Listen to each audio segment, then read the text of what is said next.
శ్రీశైలం మహాక్షేత్రంలో మకర సంక్రమణాన్ని పురస్కరించుకుని పంచాహ్నిక దీక్షతో సంక్రాంతి బ్రహ్మోత్సవాలకు ఉదయం దేవస్థానం ఈవో పెద్దిరాజు దంపతులు అర్చకులు వేద పండితులు ప్రత్యేక పూజలు నిర్వహించి శ్రీకారం చుట్టారు.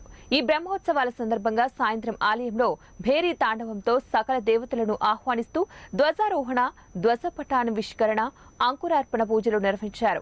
ముందుగా ఉత్సవ నిర్వాహకుడైన చండీశ్వరుణ్ణి పల్లకిలో ఊరేగిస్తూ ఆలయ ప్రదక్షిణ చేసి ధ్వజస్తంభ వద్దకు వైభవంగా తీసుకొచ్చారు.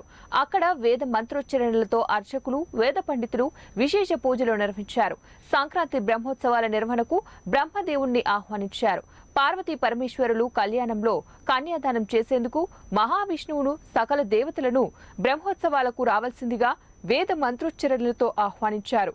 పంచాహ్నిక దీక్షతో 7 రోజుల పాటు బ్రహ్మోత్సవాలు అంగరంగ వైభవంగా జరుగుతున్నాయి. రేపు భృంగి వాహనంలో శ్రీశైల భ్రమరాంబ మల్లికార్జున స్వామి వారు భక్తులకు దర్శనమివ్వనున్నారు.